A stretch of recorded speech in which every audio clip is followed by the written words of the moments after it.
¿Qué tal? Sean muy bienvenidos a esta segunda edición del programa La Tertulia en la Terraza de este verano de 2022. Televaldepeñas es acogida en esta tarde de hoy jueves y en sucesivos días en horario distinto en la terraza del restaurante Bar Europa, en la Avenida de los Estudiantes. Ya conocen ustedes sus especialidades y la amabilidad sobre todo y la calidad de servicio de sus gentes y la calidad de sus productos, así que a la gente de Antonio, pues nuestra gratitud por acogernos por cuarto año consecutivo en esta magnífica terraza del restaurante Bar Europa. Avanzamos en esta tertulia. Hoy vamos a iniciar debate hablando de la Ley de la Memoria Democrática. Se aprobó hace exactamente una semana en el Congreso de los Diputados con la posición frontal y radical de todos los grupos de la derecha y el apoyo de casi todos los de la izquierda. Digo casi todos porque los republicanos de Cataluña, ERC, la tuvieron o la dieron por corta, como que se quedaba escasa y consagraba, según declaraciones, pues el régimen fascista, el régimen franquista de la Constitución del 78. La Ley de la Memoria Democrática avanza en esa Ley de la Memoria Histórica de 2007 del gobierno de Zapatero y corrige esa histórica ley de 1977, la Ley de Amnistía, y tiene como principales avances o novedades esa extensión de que se puedan reconocer y perseguir los delitos y los atentados de lesa humanidad y contra los derechos humanos perpetrados no ya hasta la muerte del dictador Franco, sino hasta la Europa ya y la España felipista del año 1983. Es este uno quizás de los principales argumentos de oposición, sobre todo del principal partido de la derecha, del Partido Popular, que ven como principal escollo. Otros aspectos sí que los secundan, el derecho, sin ir más lejos, a que las familias tengan o puedan reclamar los cuerpos de las personas que fueron perseguidas y fueron asesinadas y arrojadas a cunetas, pues que precisamente pueda ser el gobierno, el Estado central, quien pueda comprometerse con esa búsqueda que hasta la fecha quedaba en manos de las asociaciones y de la iniciativa ciudadana, de la iniciativa civil. Bien, como digo, el proyecto de ley ha contado con el rechazo de todos los grupos de la derecha y, por ejemplo, Vox, el grupo Vox, ha acusado al gobierno de dividir a los españoles. Vamos a ofrecerles una encuesta de calle elaborada por los servicios informativos de Televaldepeñas y van a ver ustedes cómo hay disparidad de opiniones también entre los valdepeñeros. Hay quienes tienen alguna reserva, comparten algún aspecto, algún principio, hay quienes la rechazan diametralmente y hay quienes la secundan al 100%. Les dejamos con estos testimonios.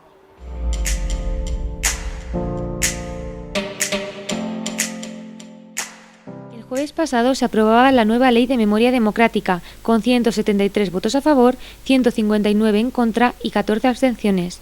Este nuevo proyecto memorialista pretende actualizar la Ley de Memoria Histórica, aprobada en 2007.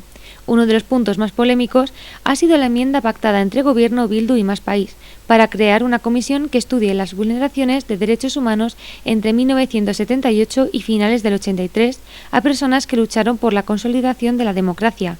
El PP considera que esta medida supone una impugnación a la transición y ha anunciado su derogación cuando llega al gobierno. Pero, ¿qué piensan nuestros vecinos? Televaldepeñas ha salido a la calle para saber si los ciudadanos están de acuerdo o en desacuerdo con esta nueva ley. Estoy de acuerdo completamente con las reformas que están haciendo en favor de eso. Estoy de acuerdo. Creo que todas las víctimas que sufrieron el franquismo y puedan los familiares recuperarla o darle justicia, me parece bien. Sí y no. La ampliarlo hasta Felipe González me parece una exageración, pero creo que es bueno que se haga justicia. Ni estoy a favor ni estoy en contra. Yo es que pienso que no hay que remover ya las cosas del pasado. Es un hecho histórico que pasó en su momento, pero yo creo que no deberíamos de remover, porque yo creo que ya son cosas personales lo que se remueven y tal. Una cosa que no se debe de olvidar, porque realmente cuando se produjo lo que se produjo fue un levantamiento en contra de un gobierno democrático. Entonces, 40 años y pico que ha estado la dictadura, Eso no puede ser, eso tiene que estar, la gente que está en las cunetas, pues tienen que ser recuperadas. Con una variedad de opiniones entre la población, la Ley de Memoria Democrática pasa ahora al Senado para continuar su tramitación parlamentaria y se espera que el texto sea finalmente aprobado en septiembre. Pasamos sin más a presentar la composición de la mesa de hoy. A mi izquierda, a la derecha de ustedes, Alberto Parrilla, coordinador de Izquierda Unida Valdepeñas y portavoz de la formación de izquierdas en el Ayuntamiento de Valdepeñas. Alberto, una vez más, mi gratitud. Además, creo que el año pasado también estuviste en esta misma tertulia. Sí, efectivamente, hace un añito justo estuve aquí y agradeceros, por supuesto, la invitación y bueno, ya sabéis que podéis contar conmigo. Fernando Prieto, ¿qué tal? Hola, muy buenas tardes, ¿bien? ¿Esas vacaciones? Bien, cortitas pero bien. Bien. José Manuel Pena Fandiño, ex político, ex empresario, jubilado, ingeniero de por vida. Don José Manuel. Muy buenas tardes. Aquí estamos una vez más y muy contentos de poder participar con vosotros. Agradecidos de poder contar una vez más en esta tertulia con este ingeniero que fue el fundador de la factoría Tecnovid e impulsor de ese movimiento en 2007 de Pueblo, Libertad y Justicia, que se extinguió justo con su dimisión como concejal 10 años después en el Ayuntamiento de Valdepeñas.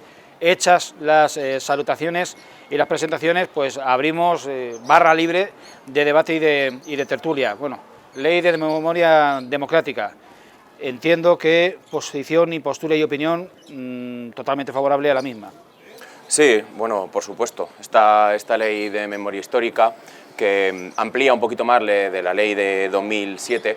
Es cierto que tiene disparidad de opiniones, también incluso en la izquierda. Hay tanto posiciones mediáticas que se han posicionado un poquito en la abstención, dándole la razón tanto al BNG como a Esquerra Republicana, que se ha quedado un poco tibia, y otras formaciones pues, que le han apoyado al 100%. Bajo mi punto de vista y también del partido que represento, esta ley es una ley que se ha llevado a cabo con un consenso, un amplio consenso de los grupos parlamentarios, no solo de la derecha, de la izquierda, como decía antes Julián, porque por ejemplo también tanto el PNV como el PDeCAT de Cataluña han aprobado o han visto favorable esta ley de memoria histórica. Y bueno, es una ley que además de que bajo mi punto de vista avanza, pues también hay varios puntos que son muy convenientes de saber en esta ley, porque hay ya por fin una repulsa del golpe de Estado de 1936 y también de la dictadura franquista. También una cosa muy importante, no solo sobre todo para las familias de los represaliados, es que se va a declarar la nulidad de todas las condenas que se hicieron en el régimen franquista de ideología política, por supuesto, es decir, un abuelo o un bisabuelo de alguna persona que estaba condenado por cualquier tipo de invención que podría hacer el régimen franquista a esta persona, pues por lo menos a esa persona se le va a dejar de considerar y se va a recuperar esta memoria histórica. Y por supuesto lo que decía Julián sobre el tema de la financiación de las exhumaciones de las fosas comunes que hay en toda España, que como bien saben ustedes son muchísimas y que por desgracia todavía hay muchas personas enterradas en las cunetas, personas que lucharon por la libertad de España, en contra del golpe de Estado traicionero por parte de unos militares y sobre todo del franquismo que asoló España durante 40 años.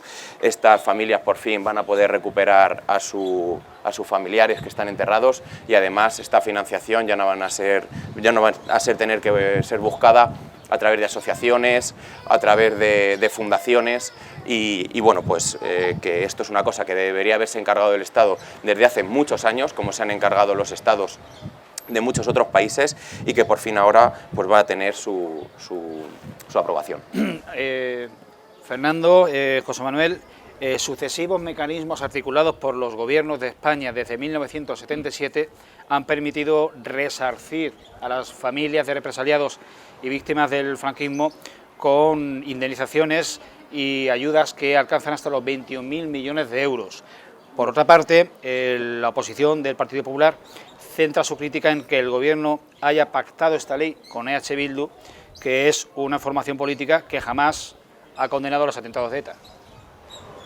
Bueno, en ese sentido tiene razón. Es decir, yo creo que es una ley, en principio, bajo mi punto de vista, que creo que casi ningún grupo político se debería de haber opuesto. Es decir, yo creo que podrían haber hecho ciertos matices, pero no tener una oposición frontal, porque yo creo que a cualquier persona de bien rescatar a sus muertos o a sus descendientes, yo creo que es de lógica. Creo que ante eso oponerse no tiene ningún sentido, simplemente por humanidad, ya no digo ya por el sentimiento que pueda tener o ideología política, digo como sentimiento humano, y ante eso yo creo que nadie se debe de oponer.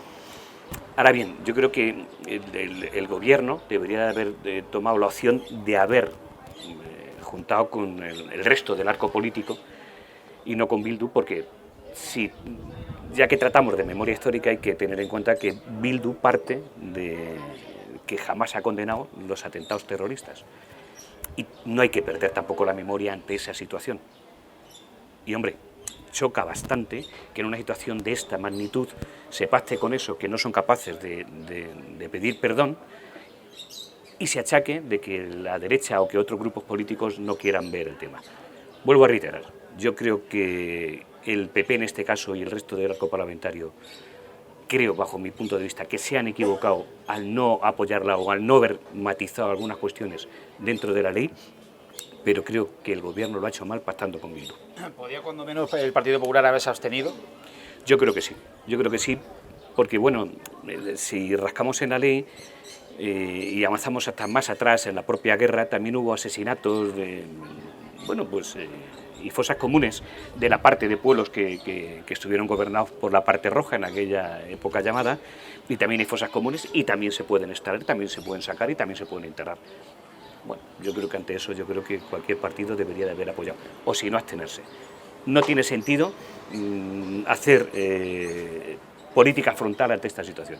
Y creo que, aunque es una ley de cierta importancia, tampoco hay que darle mucho más allá de lo que es, ¿no? Yo creo que ahora mismo los ciudadanos, sin dejarla, quiero decir, que tiene su peso político, que tiene, bueno, pues mucha carga ideológica, pero creo que ahora mismo los ciudadanos estamos más en temas del comer día a día y del gasto diario que enfrentar esa ley. Esto puede servir también como, bueno, pues como una tapadera para no hablar de los problemas reales que tienen los españoles hoy en día. José Manuel.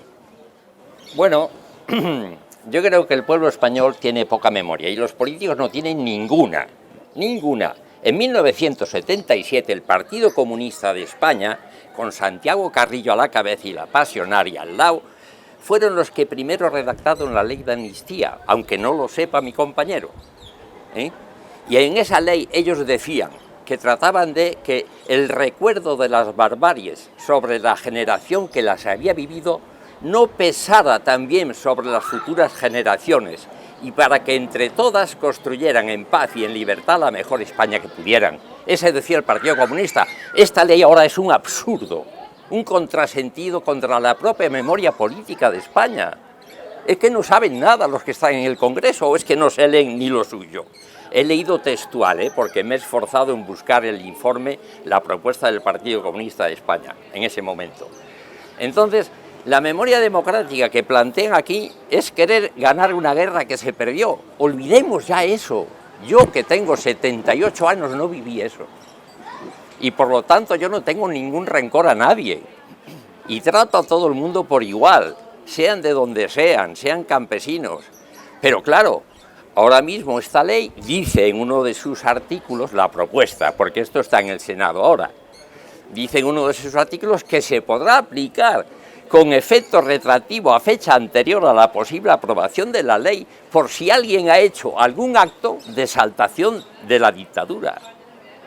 Entonces yo ahora mismo, si yo dijera que soy ingeniero porque tenía una beca de sindicato de Franco, me pueden poner una multa de 1.000 euros.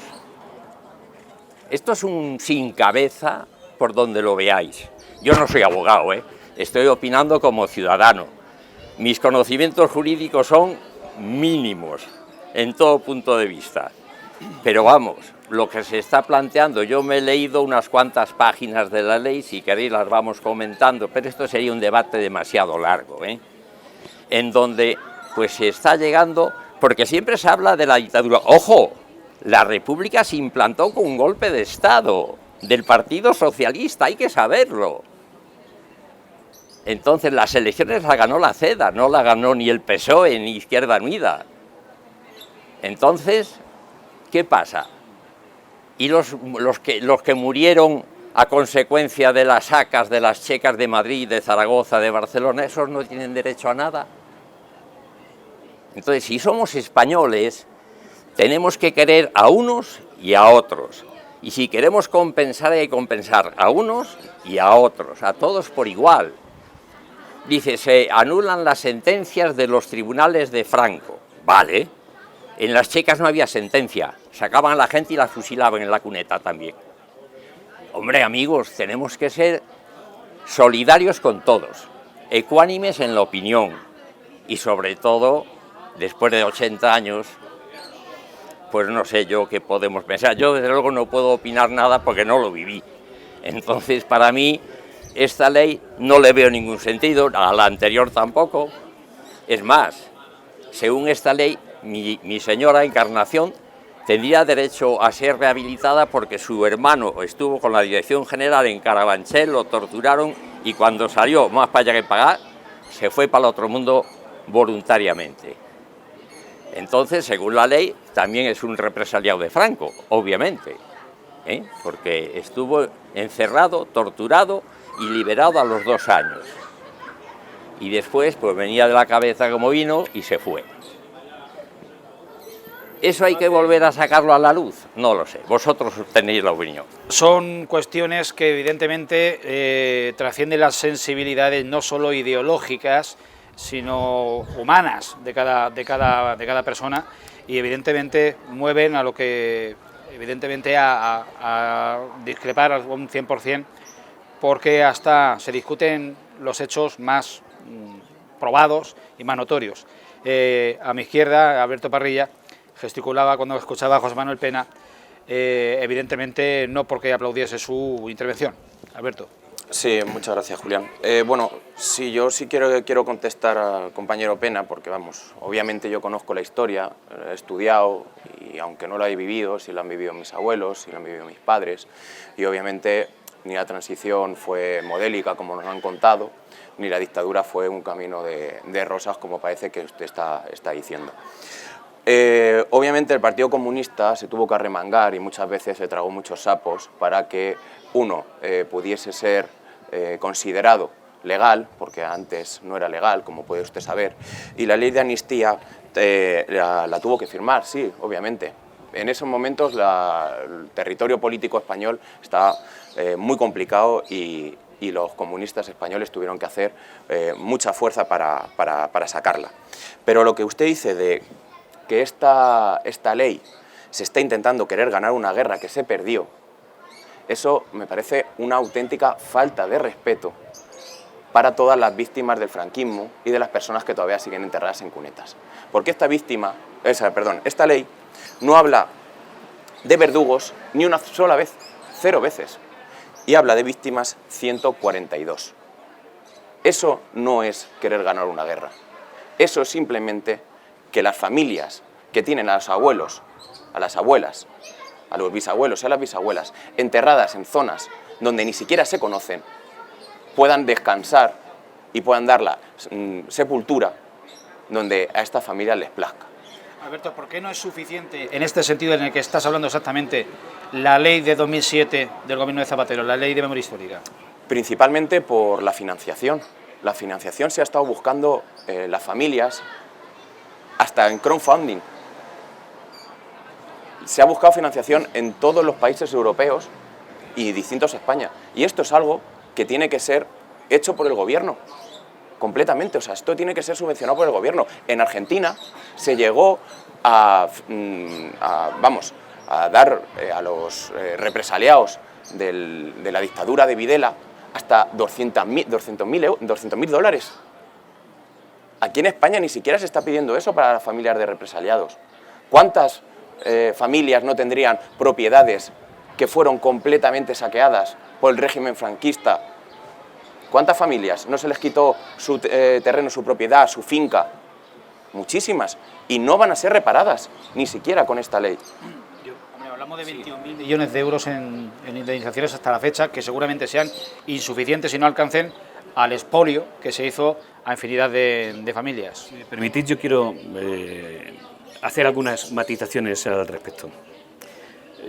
Yo creo, vuelvo a retirar de antes, creo que todo cadáver, todo muerto en cuneta, de un signo político y de otro, vuelvo a reiterar, desde que empezó la guerra hasta que se termina con la memoria histórica, tienen derecho a darle sepultura o por lo menos a identificarlo y que sus familiares hagan con los restos lo que quieran. Digo de las dos partes. ¿Me permites un momento? Sí. También en la dictadura franquista, hubo muchísimos represaliados. Sí. Entonces no solo de la guerra, sino también en la posguerra hubo muchísimos represaliados. Por eso he matizado hasta la fecha en la que termina. No solamente hablo de un periodo de la guerra, sino hasta que termina, ¿no? Yo creo que eso, y negar eso, creo que no tiene mucho sentido, ¿no? Vuelvo a retirar, por humanidad. Ahora bien, hacer un juego político y querer sacar las entrañas de lo malo que se hizo en aquella época, tanto por unos y por otros, creo que es un error que la sociedad actual no debe entrar. Porque si no entramos, pues bueno, a lo que se ha puesto de manifiesto en la mesa, es decir, a sacar ciertos odios que no tienen sentido. Porque creo que ninguno de los que estamos aquí vivimos aquello. Y es más, hay incluso nietos que, bueno, pues que ni les interesan ni van a vivir. Vuelvo a reiterar, los cadáveres, sí.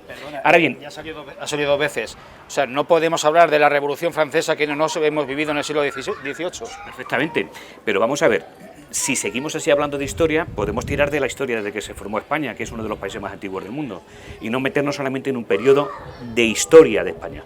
Es decir, porque no se hicieron barbaridades en el reinado de Isabel la Católica, no se hicieron barbaridades en el reinado de Isabel II, en el reinado de Alfonso XII.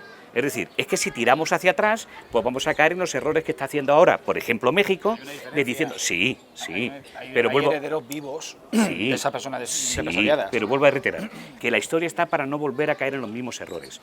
Pero lo que no podemos hacer ahora es lo que está haciendo, por ejemplo, México, con lo que hicieron los españoles cuando llegamos allí, que poco menos que nos tratan de que fuimos allí a asesinar a toda la gente y a despoliarlos. No, yo creo que la historia, bueno, en muchos de los casos es para no repetir en los errores que se cometieron.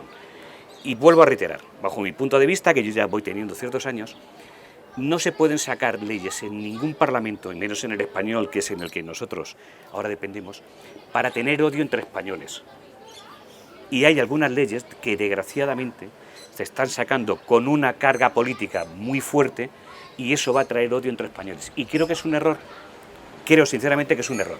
Ahora bien, si me preguntáis que lo mismo que la parte, cuando terminó la guerra, los heridos de guerra, de la parte ganadora, tuvieron pensión, tuvieron paga, tuvieron ayuda, indudablemente la parte perdedora no hay por qué dejarlos sin ningún tipo de ayuda, y si estaban con cierta discapacidad o heridos de guerra, no tienen por qué no darle la propia administración la ayuda que les corresponde. No hay por qué dejarlos. Yo en ese sentido creo que eso lo deberíamos de haber hecho incluso antes. Ya se hizo, quiero decir, cuando se instauró la democracia ya se hizo. Y vuelvo a reiterar, sacar de las cunetas a todos los muertos, evidentemente. Ahora bien, meterte en algunas cosas más, si vamos a sacar odio, creo que es un error, sinceramente. Pero es que, Fernando, es que a los heridos de guerra del bando perdedor no solo no les dieron ningún tipo de... es que los fusilaron. Se tuvieron que ir del país si no querían ser represaliados. Cuidado. Eso, vamos, está en todos los libros de historia. Hay más de 120.000 personas. Leamos un libro de historia. Cítame uno donde diga eso. Hay 120.000 personas en las cunetas en España. 120.000 personas. Se estima. Y 120.000 del otro lado. Eso no es verdad. Sí, señor, al igual que no es verdad que la República llegó con un golpe de Estado. ¿Dónde sí, se sacó usted esos datos? No había ganado los socialistas, había ganado la CEDA. Se proclamó la Segunda República en un pueblo de Alicante, si no quiero recordar mal, o sea, y el Borbón se tuvo que salir por patas. Y entonces fue cuando se reclamó la República. De golpe de Estado, ¿cuántos muertos hubo ahí? Ninguno. Es que usted está diciendo cosas que no son verdad. Podemos centrar un debate sobre eso y verás cómo creo que no estás en lo cierto. No pero si me permitís, estamos hablando de fuera, respetando la razón lo que estoy diciendo. Es decir, creo que se está hablando más allá de lo que dice la propia ley. Es decir, creo que se está... Sí, no, pero ¿dónde voy? Esto trae conversaciones mucho más allá de lo que la ley en sí recoge. ¿Y esta ley? esta ley ahora mismo de la que estamos hablando, esta ley no es tal y como tú estás explicando. ¿No se está recogiendo todas estas susceptibilidades? Si me habéis oído, yo he dicho que creo que el Partido Popular en este sentido se tenía que haber abstenido en el peor de los casos. Es decir, por humanidad. Yo lo entiendo que por humanidad. Y también digo que extraer más allá y hacer un sentido político de esta ley para que haya roces y odios entre dos partes políticas es un error. Es un error. Y vuelvo a reiterar, cualquier herido de guerra de las dos partes, creo que tiene derecho a indemnización, creo, y pienso, y además debería de darse. Y de hecho, yo conozco casos de gente que cuando se instauró la democracia de nuevo en España y estuvo en el bando rojo y estaba mutilado de guerra, se les dio. Es decir, ¿cuál es el problema? Que hay muchos que no se reconocieron, desgraciadamente, que posiblemente tenían que haber tenido ese tipo de ayuda. Yo lo entiendo así. Y por eso lo expreso. Y creo que los partidos políticos que se niegan a eso, creo que cometen un error. Creo que cometen un error, sinceramente. Pero también creo que comete un error llegar a polarizar la ley de la manera que la estáis polarizando aquí, claro, porque eso es lo que se está haciendo en toda España. Y creo que es un error porque no hay que significar las leyes tan ideológicamente politizadas. Ahí, si me permitís un acierto que se ha comentado aquí hace unos minutos. El articulado de esta ley lo desarrolla el Ministerio de la Presidencia hace justo un año y es aprobado en julio de 2021 por el Gobierno como proyecto de ley. Desde ahí se inicia la negociación con los distintos partidos. Pasa todo un año para que llegue al Parlamento esta ley. Podría haber entrado antes o después. ¿De qué se deja de hablar para que se esté hablando de esta ley? Yo lo he comentado al principio también en primera intervención. Esto también sirve para tapar el problema real de esa utilización de esta ley de memoria democrática como cortina de humo.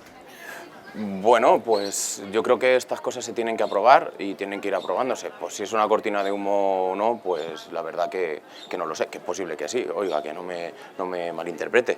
Pero bueno, que a mí sí que me gustaría recalcar varias cosas. Si me permitís volver otra vez y contestando a Fernando, que de verdad voy a romper una lanza a tu favor porque me alegra mucho la postura que tú tienes, porque no es una postura que habitualmente escuchemos, sobre todo pues, bueno, sabiendo de la posición que tú has venido como expolítico de Valdepeñas y como cabeza muy significante del PP.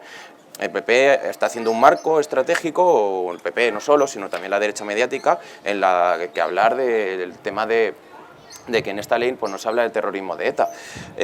Y bueno, claro, España tiene una legislación que ya está protegiendo a las víctimas del terrorismo, que se las reconoce, que incluso existen delitos en el Código Penal para protegerlas de la humillación a las víctimas o enaltecimiento de terrorismo.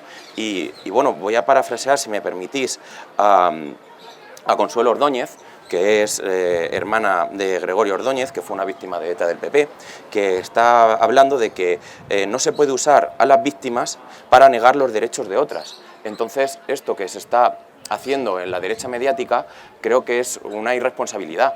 Creo que, tal y como tú dices, es una postura muy consecuente y que de verdad que agradezco que tengas esta postura hoy para con todos los valdepeños y valdepeñas que nos estén viendo. Yo quiero hacer, si me permitís, una matización. Yo aquí no vengo como... Viene pidiendo paso desde hace un rato. Te dejo enseguida. No, quiero decir que yo aquí no vengo como representante político de nada, ¿no? Yo vengo como un opinador más ante un tema que, bueno, y expreso mi manera de pensar.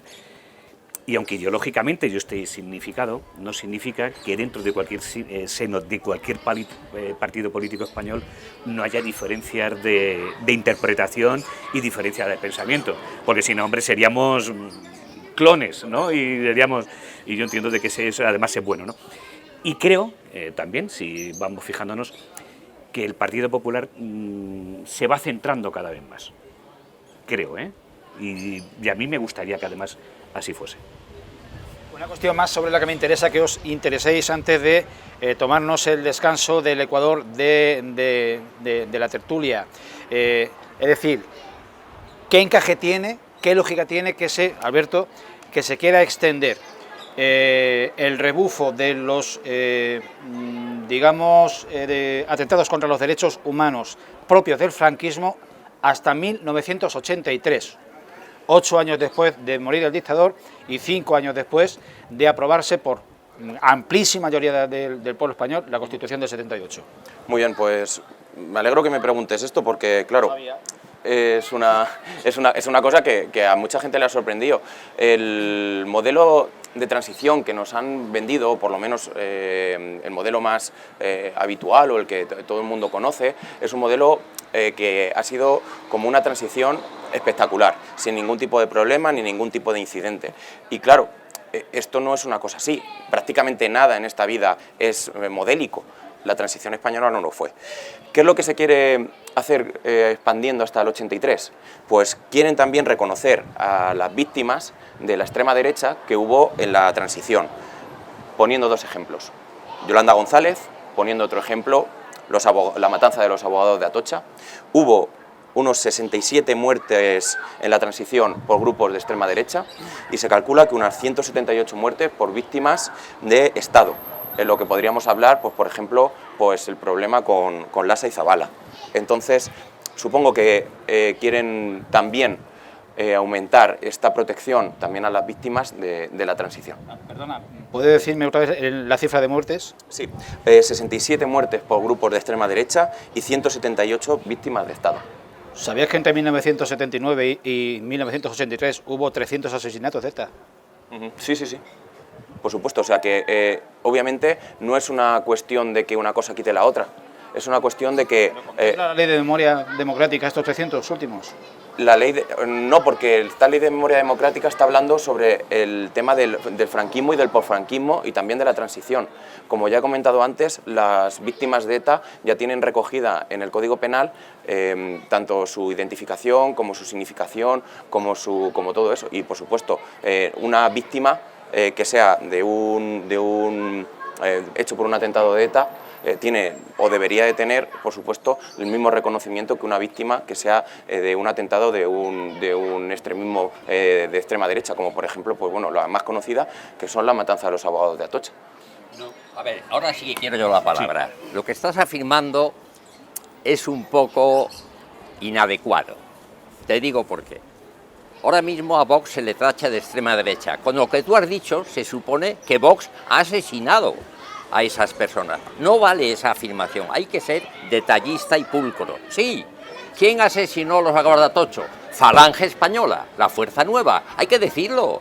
No fue la extrema derecha, una parte de la extrema derecha, claro. Pero no podéis, los comunistas soléis generalizar, claro. Y eso no se debe hacer. Mira, te leo de la ley que pretendes aprobar, digo pretendes porque el diputado que estaba en la ponencia vuestra, que lo tengo aquí anotado, el Josep Pagès i Marjó, también hizo comentarios a las enmiendas, no creas que ha aprobado todo, pero bueno, entonces ese era del grupo de Izquierda Unida, a lo mejor no te suena, pero a mí sí porque me lo he leído.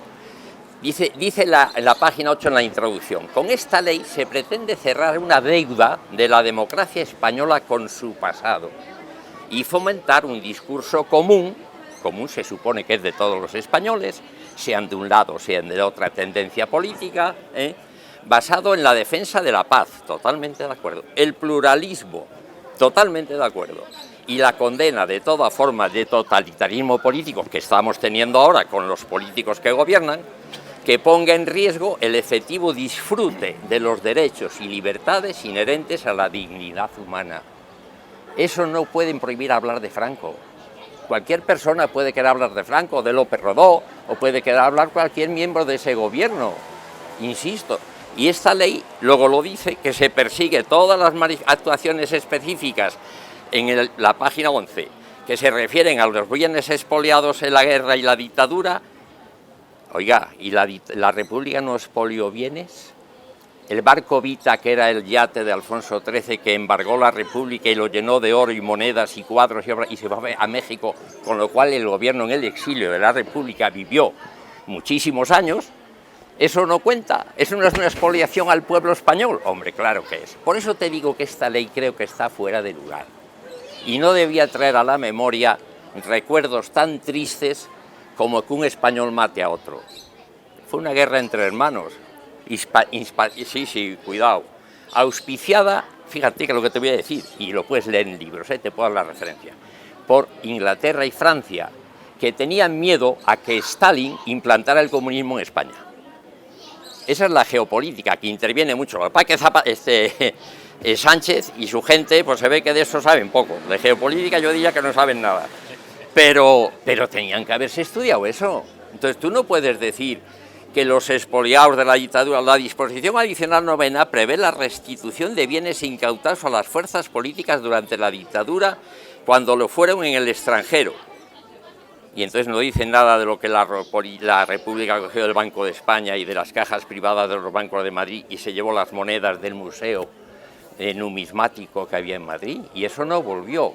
Eso volvió gracias a gestiones de Inglaterra con Suiza, que nos devolvió el Museo del Prado, la Pinacoteca. Cuidado, Inglaterra con Suiza. Entonces sí volvió.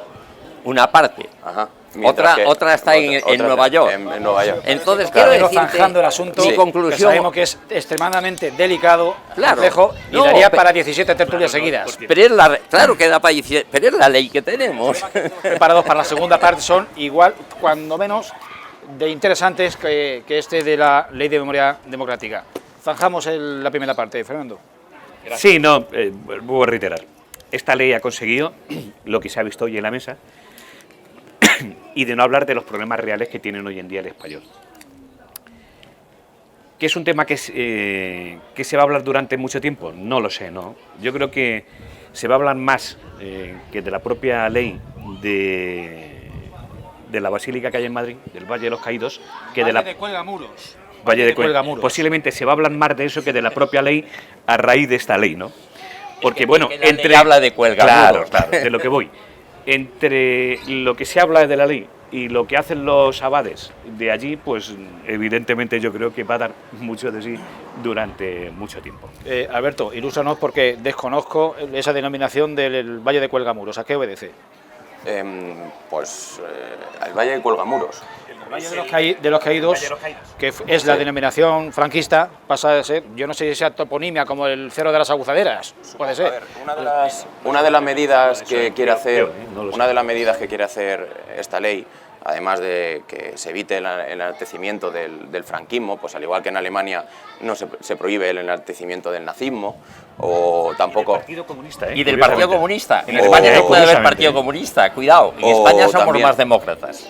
Sí, claro, sobre todo... Ojo, os animo a buscar un solo vestigio del nazismo en Berlín, pero de la RDA encontraréis museos y además muy interesantes de ver. Pero está en Polonia el resto, Y claro, obviamente pues lo que esta ley también quiere hacer pues es restituir y hacer una red de lugares que haya pues eso, pues una mención y una mención a la memoria principalmente.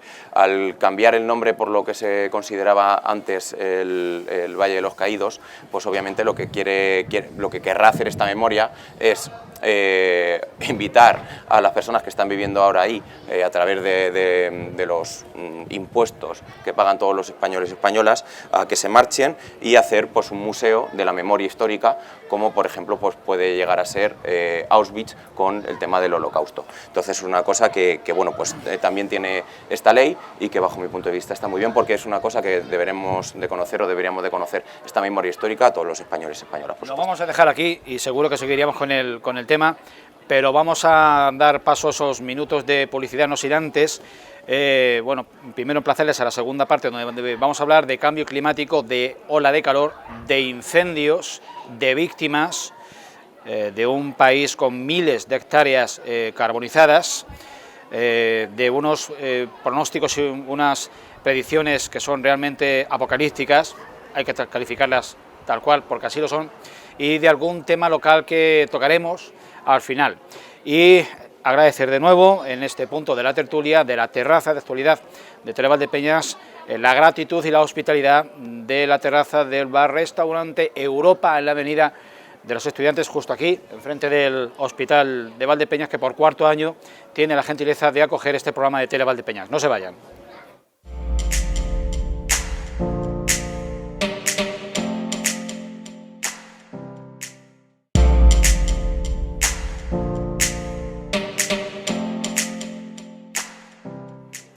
Reanudamos la tertulia en la terraza evidentemente el tiempo, el clima ha mejorado bastante desde el inicio de este programa, ya está cayendo un poco la noche y hay un poco de fresquito y aquí se está genial. De hecho, pues vuelan hasta las botellas de plástico. Les decíamos que reanudamos esta tertulia en la terraza del restaurante Europa, que por cuarto año acoge esta tertulia de actualidad veraniega y no por ello menos intensa y menos interesante. Hemos hablado en la primera mitad de esta tertulia de la Ley de Memoria Democrática y ahora pues vamos a comentar pues asuntos que copan el 100% de los telediarios y de los medios escritos y de las emisoras de radio, de todos los partes informativos. Hablamos de ola de calor, hablamos de incendios, hablamos de miles de hectáreas calcinadas en Castilla y León, en Galicia, en Aragón, ahora también en Castilla-La Mancha. En el momento en que grabamos esta tertulia, ustedes la ven en jueves, pero se grabó ayer miércoles, nosotros estamos en miércoles. Hoy se ha declarado un incendio en Valdepeñas de la Sierra, el tercer Valdepeñas que hay en la península ibérica, o uno de los tres. Y les contamos como anécdota que han sido varios los medios de nuestra región que se han dirigido a Televaldepeñas solicitando imágenes de ese incendio, pensando que era aquí, quizá porque sea la Valdepeñas más popular, más conocida, cuando en realidad ha sido ese incendio que se ha declarado en la Sierra de Aillón, en Guadalajara, donde se encuentra Valdepeñas de la Sierra. Vamos a abordar este asunto que tiene varios frentes, nunca mejor dicho, por el tema de salud laboral.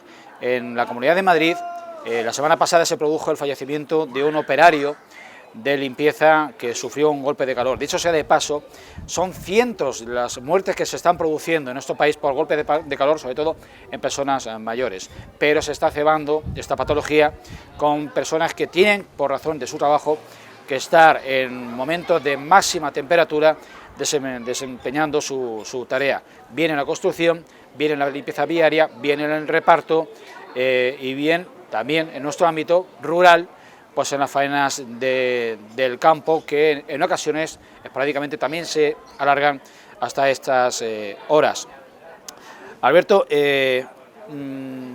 por encauzar un poco el tema, hay una reivindicación en la calle, sobre todo desde partidos de la izquierda, en el sentido de regular actividades que pueden acarrear riesgos reales para la salud de trabajadores de servicios públicos como la limpieza viaria. ¿Qué se plantea desde Izquierda Unida en este sentido? Bueno, nosotros nos hacemos eco de lo que principalmente pues, los colectivos de trabajadores están abogando ahora mismo. Bueno, como bien ha dicho Julián, ha fallecido un trabajador que estaba a 42 grados trabajando limpiando la calle. ¿Hay otro muy grave? ¿Perdón? ¿Hay otro muy grave? Hay otro muy grave, hoy justamente ha salido efectivamente esa noticia y es que ya no solo eso, sino también un brigadista también forestal de 62 años ha fallecido, un obrero industrial de 56 años, un pastor de 69 años y bueno, pues como pueden ver son personas que tienen más años de 60 años, para cuando, pues, si en algún momento les hablan sobre la edad de jubilación y sobre cómo habría que aumentarla, que bueno, que supongo que quien diga eso, pues bueno, pues no habrá trabajado mucho en la calle. Pero bueno, volviendo a retomar, sí que planteamos que bueno, si en Filomena no se trabajó pues, por las dificultades de temperatura, por las dificultades climáticas que traía este temporal, ¿por qué no se va a poder dejar de trabajar en la ola de calor? En la ley preventiva o la política preventiva de la ley de prevenciones de riesgos laborales habla de que la siniestralidad por parte del calor tiene que estar recogida y tiene que estar, los empresarios deben de cuidar tanto de sus trabajadores como si son empresarios que trabajan ellos mismos, también de ellos mismos, dándoles materiales, dándoles la posibilidad de beber agua, de hacer descansos y bueno, pues esto yo creo que a lo mejor va a ser un antes y un después esta ola de calor, de que se empiece a tratar estos momentos de altas temperaturas para que una persona no tenga que estar limpiando las calles cuando se puede limpiar en cualquier otra hora, que es una cosa que debería ser lógica, que debería ser normal, porque que una persona esté limpiando a las 5 de la tarde, ¿qué diferencia hay de que lo esté limpiando a las 8 o a las 9 de la tarde cuando esté mucho mejor la temperatura, o a las 8 de la mañana? Hombre, son cosas que debería de estar recogido y que debería de estar regulado. Una empresa no puede obligar a un trabajador a hacer así. Es que la historia del trabajador, del barrendero, es que es una historia terrible. Es una historia terrible. Por 1.000 euros, pues una empresa que encima es una empresa que está contratada por el Ayuntamiento de Madrid, pues los obliga a trabajar con esas condiciones, con un mono de trabajo que no sé si era de poliéster, vamos, que da una calor que para qué. Claro, esa persona cuando lo encontraba en los servicios sanitarios tenía 41 grados en su cuerpo, 41 grados, falleció de un infarto horas después. Es una vergüenza que todavía sigamos tratando a los trabajadores, a los pobres, como siempre. Somos los que al final terminamos pagando todas estas olas de calor y todos estos problemas climáticos. Fernando, trasladado a otras actividades, a otros sectores, al sector privado, décadas te contemplan de intemperie y de trabajo diario. ¿Tu óptica es distinta? No, vamos ¿Tu a ver. punto de vista? Vamos a ver, yo creo que ir contra la realidad es un poco absurdo. De hecho, hay una cuestión española que ahora viene muy bien al caso. Es decir, en España, ¿por qué existe la siesta? Es decir, es que muchas veces perdemos la noción. La siesta existe porque se madruga para trabajar temprano, para descansar las horas de calor y si luego tienes que hacer algo, hacerlo por la noche. Pura sapiencia de mayores. Y así se hacía porque se trabajaba en la agricultura. Imaginaos cuando se trabajaba con animales con 40 grados arando a las 2 del mediodía. Imposible. Es decir, hay cosas que son... No se hacía. No, se descansaba, se paraba un poquito ¿Seguro? antes, se echaba la siesta y luego se empezaba por la tarde. Es decir, hay ciertas horas, y tampoco había las temperaturas que hay ahora, hay ciertas horas en las que el cuerpo humano no estamos adaptados, no nos engañemos.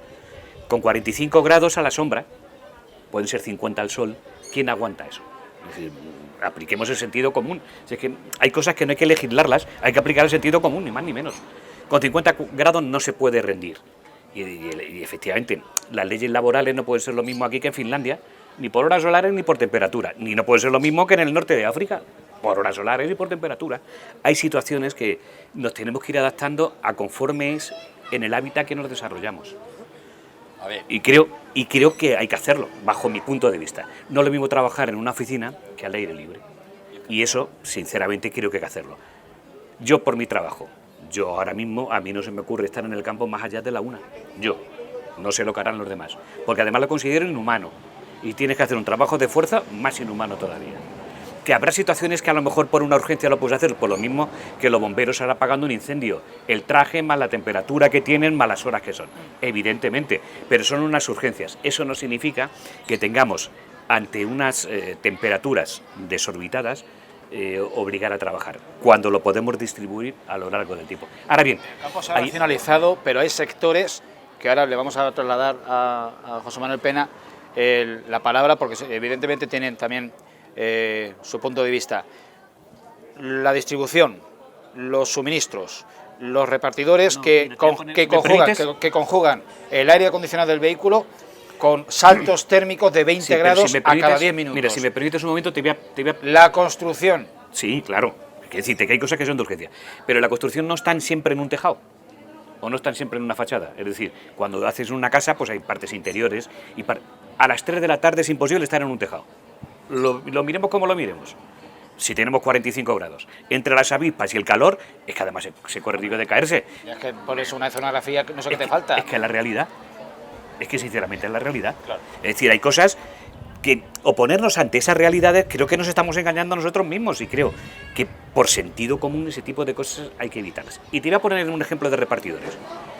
Si vamos a las grandes ciudades, te dicen carga y descarga de 6 de la mañana a 8 de la mañana, y si no esto está cerrado y usted no descarga. Y a que no pasa absolutamente nada. Y la gente se adapta a ese tema. Es decir, señores, ante situaciones de lo que va a venir y de lo que está viniendo, pues creo que nos tenemos que ir adaptando. Ahora bien, esa flexibilidad la tiene que tomar tanto la empresa como los sindicatos, porque esa flexibilidad también tiene que ser luego en invierno y tiene que ser en otro tipo de épocas, no solamente conjugarlo a una ola de calor determinada, no, sino que tiene que establecerse, creo que con sentido común, en todo el amplio abanico laboral. José Manuel. Bueno, yo creo que la cosa es mucho más sencilla. A ver, en España sobran unas 10.000 leyes, se calcula, y regulaciones. trabajo en el campo. Sí, es muy fácil, yo tengo trabajadores en el campo. ¿Cómo trabajamos? De 6:30 a 2:30, y a las 2:30 a casa.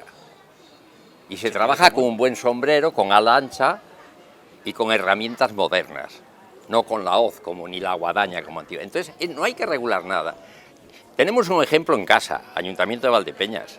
Yo suelo pasear por ahora, como tengo tiempo, paseo por el pueblo a horas duras, 5 menos cuarto de la tarde, antes de ayer, buena temperatura. No puede estar un señor de la limpieza con una máquina limpiando. No puede estar, y está, es el Ayuntamiento de Valdepeñas. Una barbaridad. Claro. Y como dice mi compañero Alberto, y por 1.100 euros o menos. Son cosas que no hace falta regularlas. Hay que tener sentido común, el jefe, el responsable, y ya está.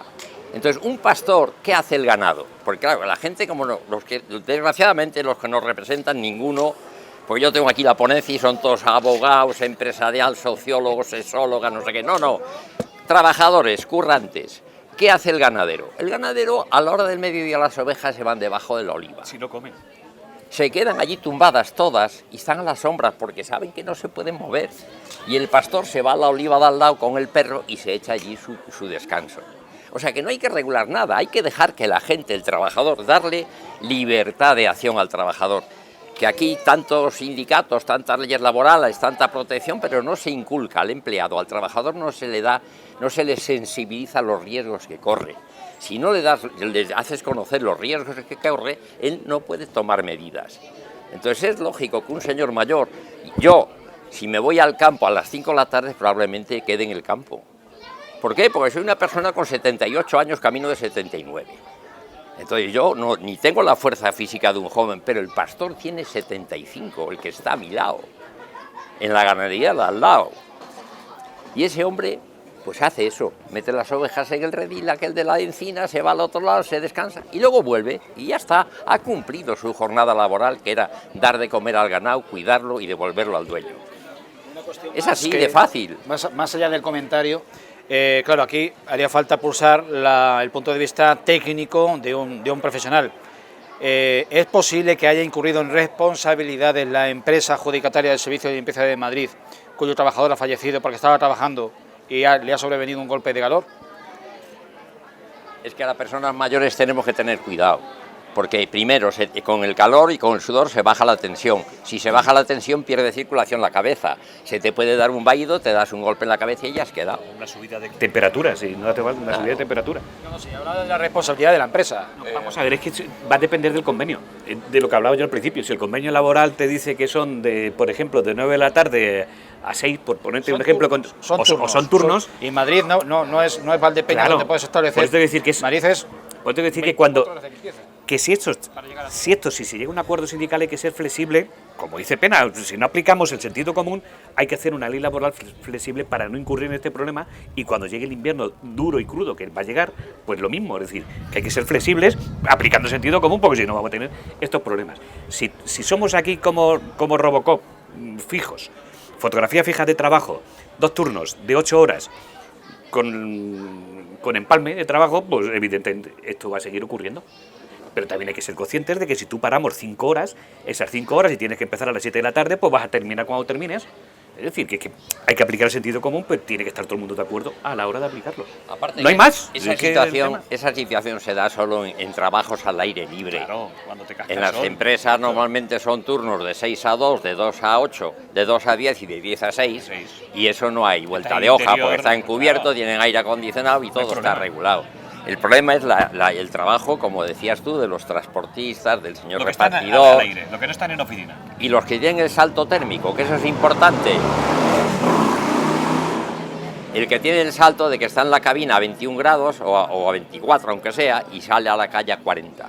Y así constantemente. Y así permanente. Durante la hora 20 veces o 30 veces. Entonces, claro, ahí sí que hay una cuestión. Pero también hay una solución para eso, que tampoco se lo han planteado.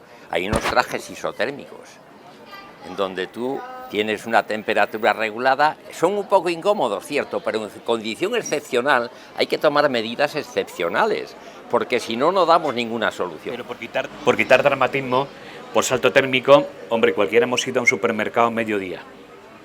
pasas por algunas partes y te congelas, sales a la calle 45 grados y el salto térmico, dime cómo es, eso creo que todo el mundo... Lo haces una vez, claro, no 30 veces a la hora. Pero el salto térmico es, quiero decir, por quitar dramatismo, por quitar el... Bueno, si me permitís, yo voy a parafrasear a un profesor mío de la Escuela de Enfermería de Ciudad Real que decía que el sentido común es el menos común de los sentidos, y la verdad que es así, sin duda, porque yo no creo que ahora mismo alguna empresa o algo así, si no está trabajando esa persona que pone las leyes o los convenios y demás en la misma calle o en el mismo momento donde están trabajando sus trabajadores, muy pocos se ponen en sus zapatos, muy pocos, por desgracia, por lo tanto, o ninguno. Por lo tanto, yo creo que las regulaciones creo que son completamente necesarias. En la Ley de Prevención de Riesgos Laborales se está pidiendo que el calor sea una de las pautas que se deberían de poner. Está regulado el calor en las oficinas. En las oficinas hay que trabajar con menos de 27 grados, creo que tengo entendido. Pero al aire libre no está regulado nada. 24 en un sitio y 27 en otro, he leído esta mañana. No recuerdo bien cuál. Pero en el exterior no está regulado eso. Y claro, esto es una normativa de 1995 que habla de que la seguridad la tiene que garantizar el empresario, y si el empresario en este caso pues se tiene que gastar X dinero en trajes isotérmicos como estáis planteando vosotros, que yo por supuesto no soy técnico y no sé qué capacidad se puede tener en el desempeño de unas funciones o de otras, pues bueno, pues eso es una cosa que tiene que hacer y garantizar el empresario tal y como hemos dicho. Entonces bueno, pues creo que lo más importante es que haya una regulación adecuada, que tal y como decís vosotros, pues bueno, pues no me parece del todo mal, que sea flexible, por supuesto, para determinados sitios. Y bueno, claro, que lo que planteabas, el tema de la responsabilidad de la empresa, si en el convenio no ponía nada, pues a lo mejor esta empresa va a salir de rositas, pero desde luego que éticamente es siento precedente y dará lugar a modificaciones. Por supuesto, y muchas veces, que es la vergüenza de los que gestionamos, que tengamos que llegar a esto para tomar unas decisiones contundentes para que esto no se produzca. Tenía que ser siempre preventivo. Nunca podemos ser reacción a una muerte o un accidente laboral de un trabajador. Porque es que en España mueren, en el año 2021, han muerto 705 personas por accidentes laborales. 2 al día. Es que eso es una completa vergüenza. Si se me permite la anécdota, porque es que estoy, entre comillas, alucinando un poco, Juventud y Minutos Oro, la letra que lee constantemente Alberto Parrilla es microscópica, ni con 7 gafas la leería yo, y evidentemente él no le hace falta, en fin. Es que tengo mucho que decir y muy poco espacio para apuntar. En fin, no digo más. Vamos a dedicar 5 o 7 minutos finales. Bueno, al final no hemos hablado de incendios. Bien, pero evidentemente hay una cosa clara, se juntan, y ya sí que hemos hablado en veces anteriores, cambio climático y acción humana deliberada, o acción humana provocadora, pero no deliberada. Entonces, si juntas ambos... Yo, por no entrar más en debate, porque creo que tiene un debate muy importante, pero creo que también hay un descuido importante de las administraciones que ahora se quieren ir de rositas, de haber dejado abandonado todo el campo. Es decir, yo creo que aquí todo el mundo se quiere ir de rositas. La administración, la primera... Es un asunto inédito en esta... Sí, quiero decir, la primera que se quiere ir de rositas es la propia administración, y tiene gran parte de culpa por haber dejado en un abandono total y absoluto, toda la parte boscosa de este país. Toda. Es que cuando se habla de los bomberos forestales, que no habría que contratarlos durante todo el verano, eso es una auténtica falacia, porque los bomberos forestales durante el invierno lo que hacen es preparar los bosques y los terrenos para precisamente el verano, y que no haya lo que esté pasando, por ejemplo, en Zamora, que hay más de 30.000 hectáreas ya quemadas. O sea, eso es una auténtica vergüenza, y eso no se puede permitir. No se puede permitir. En Castilla-La Mancha eso no sucede, o sea, el bombero forestal está trabajando desde el 1 de enero. Y nos consta que es así, en labores preventivas, en labores de limpieza forestal. En otras comunidades autónomas parece ser que no se llega a ese nivel. José Manuel. Con permiso del moderador. Mira, lo que no puede ser es que en una finca, y hablo con propiedad, donde hay un encinar de más de 2.000 encinas, no se nos deje limpiar la leña, ni desbaretar la encina para que se vea un árbol bonito que tiene un tronco limpio y una copa. No, eso no se puede hacer, porque la encina en Castilla... Y la encina es un árbol venenoso para el olivo, por ejemplo. Si tú plantas olivos alrededor de la encina, no nacen, o sea, se mueren. Ni olivos ni nada. Bueno, los olivos es la experiencia que tengo. Eso por una parte.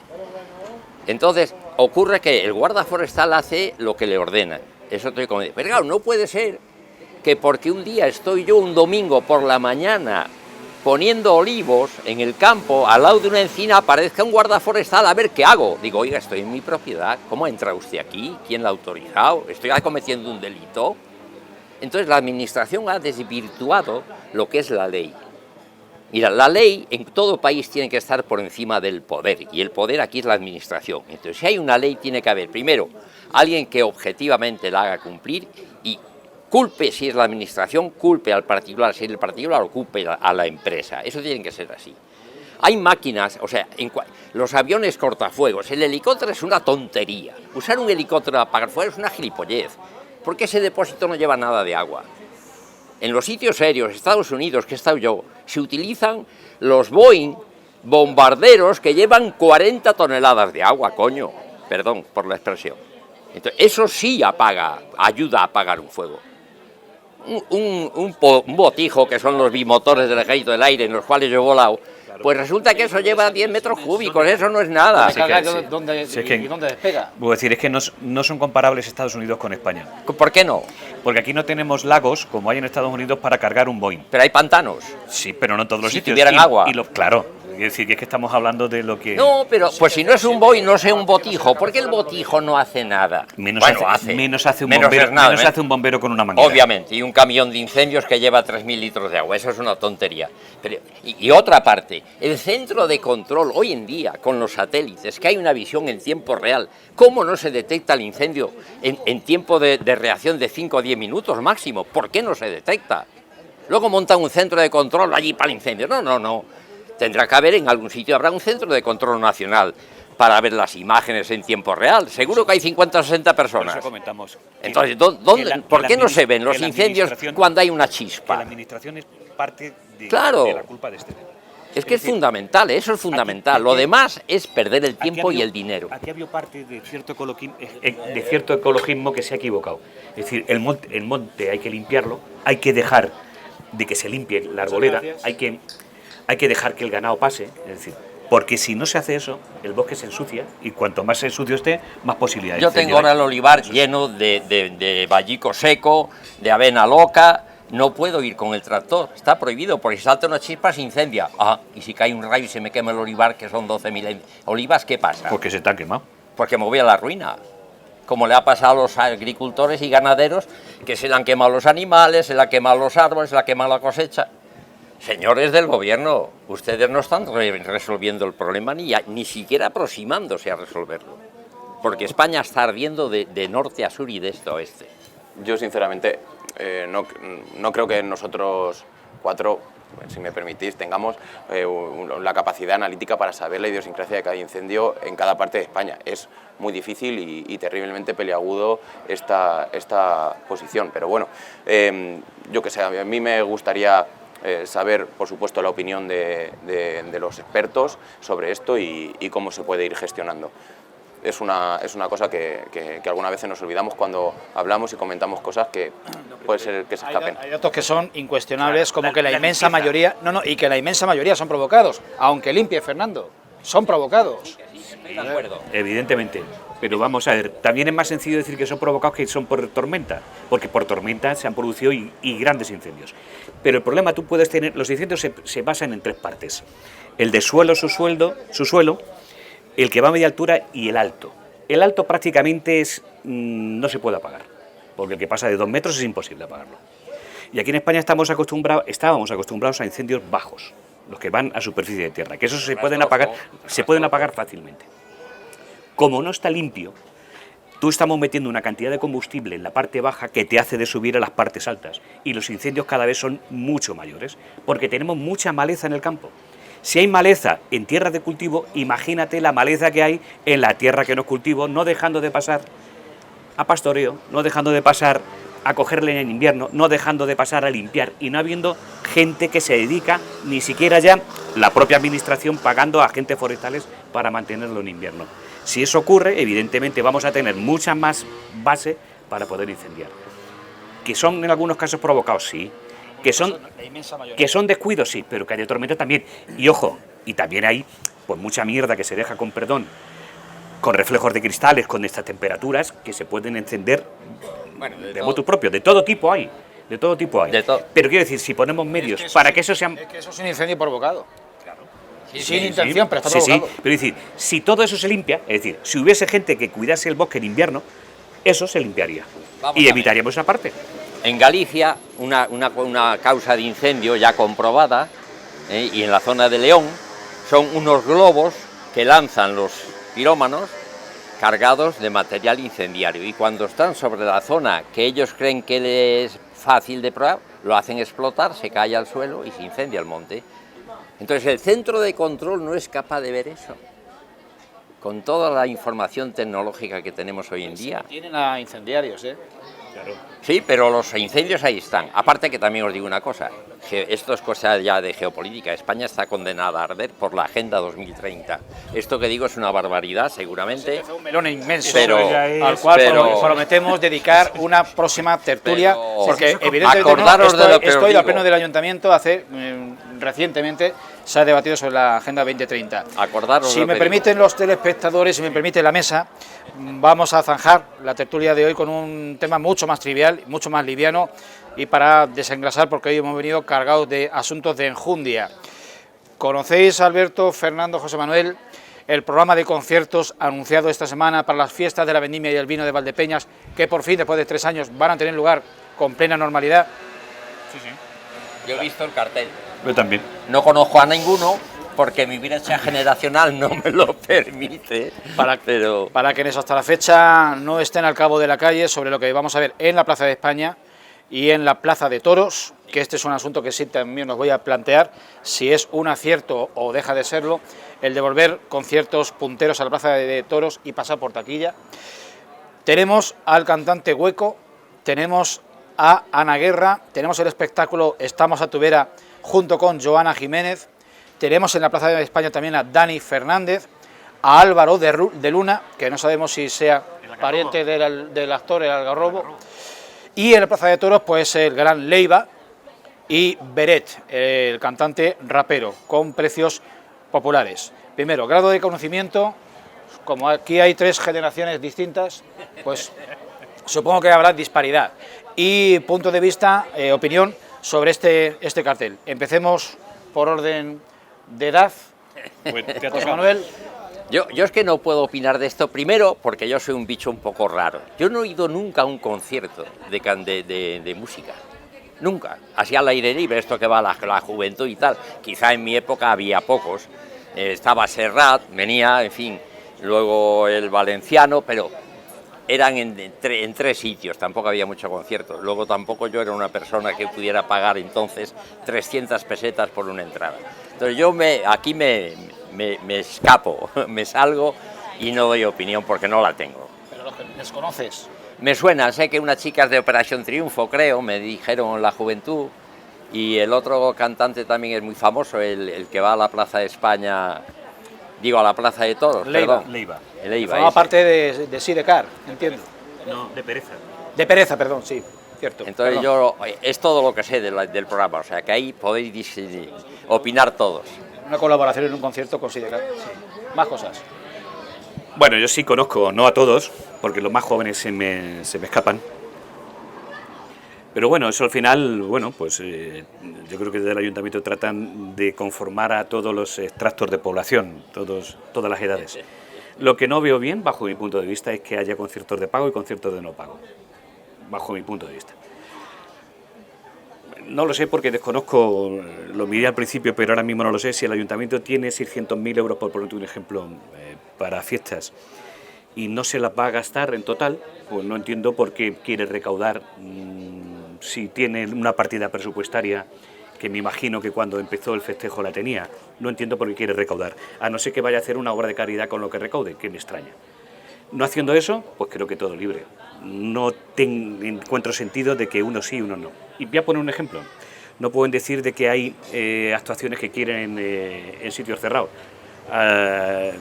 Cualquier cantante o cualquier gente que esté en la farándula lo que le interesa es tener mucha gente. Y de hecho, si ven un auditorio muy grande o espacios libres muy grandes, se quieren hacer un selfie fotografiando, si no ya lo veréis, como casi todos lo hacen, para estimar el público que han tenido. Yo, circunstancialmente, en las vacaciones donde he estado, había varios conciertos, todos gratis. Y uno de ellos, pues no sé si fueron 20 o 20 y tantos actores, desde La Pegatina hasta el colombiano que cantaba con Marta Sánchez, Durne, etcétera, etcétera, etcétera. ¿Gratis? Gratis.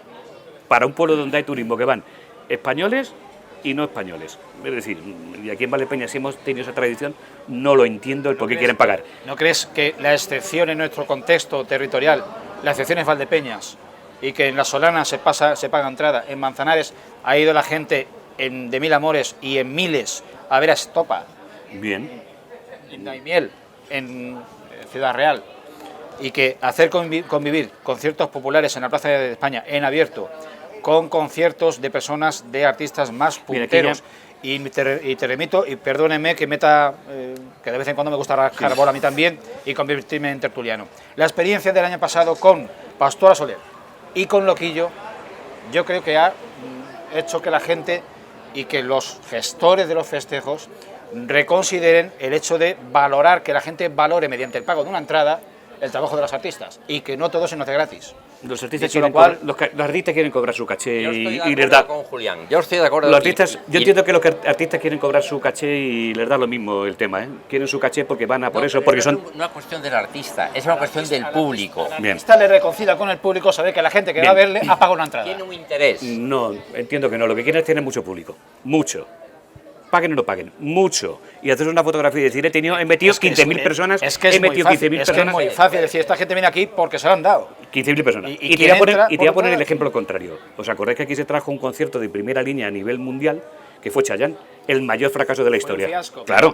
En años muy pretéritos, y tú tienes memoria para aquello, cuando el Partido Popular gestionaba el ayuntamiento y había conciertos en la Plaza de Toro, vino Joaquín Sabina, se puso a tope, vino Gabinete Caligari, se puso a tope, vino Loquillo, con 30 años menos, se puso a tope, y el No Va Más, que es un concierto que yo lo tendré en la memoria toda mi vida, a Alaska, en 1987, a tope, la Plaza de Toros llena y la gente pagando su entrada, valorando lo que estaba viendo. Y ahí lo dejo, por permitir que los tertulianos pues tiren. De todas formas, vamos a ver el resultado final. De hecho, en principio, creo, por los primeros comentarios, es que van a ir casi todos los conciertos a la Plaza de Toros. Como ha habido comentarios de que el tema no gusta en exceso, creo que se han traído algunos a la Plaza de España. De todas formas, eso lo vamos a ver. Y creo que fundamentalmente... Llevarte los dos a la Plaza de Toros quizás sería una torpeza política, posiblemente. Claro, es decir, pero vuelvo a lo de antes. ¿Por qué 2 y no 4? Es decir, ¿por qué recaudar en 2 y no en 4? Si lo que queremos es tener barcas, llenarlas, ¿por qué no eso, no? No, pero el problema puede no ser el recaudar. El problema puede ser... Yo tengo la experiencia de los festivales de música clásica de Almagro, que yo era miembro de la fundación que lo gestionaba. Y al final tuvimos que poner una cuota de €1, porque es que si no, estaba el violinista, el cuarteto de cuerda tal tocando y te entraba la señora con el niño que llora, el otro que venía tosiendo. Los puedes poner gratis, pero normas, es decir... No, bueno, tú... si es gratis no puedes poner normas. Sí, perfectamente. Ahora, si pones €1, solo €1, el que entra es porque tiene algún interés. Yo estoy de acuerdo con Julián, es importante el concienciar a la gente. Yo creo que ya pagamos impuestos suficientes. Si no es por recaudar, si no recaudas nada... Si recaudas a 20 huracos, se recauda. Hombre, no fatiguemos que 20 huracos sí, vale 1 sí. y se recauda. Es decir, aquí no estamos hablando de broma. 20 euros es dinero en la fiesta y 10 el otro serían 30. No un chaval joven que se tenga que gastar 30 euros en la fiesta de la patrona para el Tempa, para ver 2 conciertos, son 30 huracos. Es decir, las cosas son como son. Y hombre, es dinero y estamos en una habitación... 5 euros, tampoco pasa nada. Yo te digo creo que no es lo que ha recaudar, salido. Yo creo que lo que ha salido. 20 euros es para recaudar, ¿eh? Sí, 1000 personas son 20.000 euros. 1000 personas, 20.000 euros. O sea, no te estoy hablando de la situación la que es, no la quisiéramos que fuese. Bueno, pretendíamos que el tema fuese liviano y fuese para desengrasar y un poco para despedir la tertulia, pero podemos liarnos otra hora más. Así que nos hemos pasado ampliamente de horario. Estamos ocupando ya esta terraza del restaurante Europa ya casi hora y media. Hemos empezado con el sol en alto y lo que tenemos ya en alto es casi la luna. Así que le vamos a despedir hasta la próxima. de los conciertos? Por cerrar. Adelante. Bueno, pues yo estoy Te había desarmado de argumentos, te daba la palabra y no me dejaba... Bueno, en fin, adelante. Bueno, pues yo estoy, vamos, completamente a favor de lo que está diciendo Fernando sobre... Estamos coincidiendo mucho esta noche, Fernando, sí señor. Bueno, pues... Serán los calores. Pues tanto Berés como Leiva, que vayamos a verlo, vamos a tener que pagarlo 2 veces, porque claro, ese caché que se le está pagando al artista, que en un caso es 121.000 euros y en otro caso son 70.000 euros, 84.700 con IVA, pues hombre... Pues no es poco más. Luego encima, si vamos a poner unas entradas de 10 euros en la grada y de 15 euros en el ruedo, en Beret, más luego gestión, porque seguramente haya que gestión, que ahora se ha puesto muy de moda en la administración, poner una página web de gestión en la cual tienes que pagar un 10, 15, un 20% más, y encima, si no le das la opción a las personas mayores para ir a comprarlo, espero que haya opción de comprarlo de la confianza o en algún otro sitio, porque si no, va a ser un poquito lamentable. Y con Leiva son 20 euros en ruedo y 20 euros en grada y 25 euros en ruedo, que se te puede poner el concierto de Leiva con 28 euros tranquilamente, ir a verlo. A mí me parece bastante exagerado. Y se decía que iban a ser precios simbólicos. De precio simbólico 28 euros por ir a ver a Leiva, a mí no me lo parece, desde luego. Sí que yo echo de menos un poquito, yo conozco a todos los artistas, ya que me gusten o no, pues bueno, no voy a entrar en valoraciones, pero los conozco a todos. Sí que me hubiera gustado ver un poquito más de pluralidad musical, porque con mis amigos, con la gente de mi edad que he estado hablando, me dicen siempre lo mismo, pues bueno, pues vamos a buscar a DJ Benny, esté donde esté, y luego pues nos iremos a las orquestas de la plaza, porque los conciertos esto no nos mueven, y esto yo lo llevo escuchando ya muchos años, es que prácticamente no hay pluralidad musical. Habéis dicho que Beret es un artista de rap, pero vamos, yo el rap no lo he visto en Beret casi nunca, bueno, a lo mejor a los inicios, pero... Búscalo y a ver qué te sale. Sí, lo he buscado y lo he escuchado, pero Beret a mí no me parece un rapero. No me parezca, no, es que viene denominado y definido así, cantante de rap. Yo me puedo definir de muchas cosas y tampoco, y puede ser que no lo sea, pero echo de menos el rock, echo de menos el indie, echo de menos el punk, echo de menos el reggaetón, echo de menos el funk, que a lo mejor hay esta pluralidad a mí no me gusta tampoco, pero a lo mejor hay muchos vecinos y vecinas de Valdepeñas que sí les gustaría más la pluralidad. Leiva su punto rockero lo tiene, pero también hay un detalle que lo tenía en la cabeza y que lo voy a... Enseguida. Los amantes del rock auténtico, del rock genuino, del rock de siempre, además no tenía referencia de ellos y los he descubierto hoy hasta mediodía. No se los pierdan. En la feria de agosto, los cigarros con Z, creo que hay una gran demanda de entradas, son buenísimos, no digo más, les invito a que saquen entrada y que vayan a verlos. José Manuel. En la concentración de las motos clásicas que celebramos el día 3 y 4 de septiembre, en la cena del sábado está el Elvis de la Mancha. Más rockero que ese, no me dirás para mí. El Elvis de la Mancha se llama así. Sí. Pues... pues tiene fama nacional. Y nos quejamos de falta de variedad, en fin, no hay más que buscarla.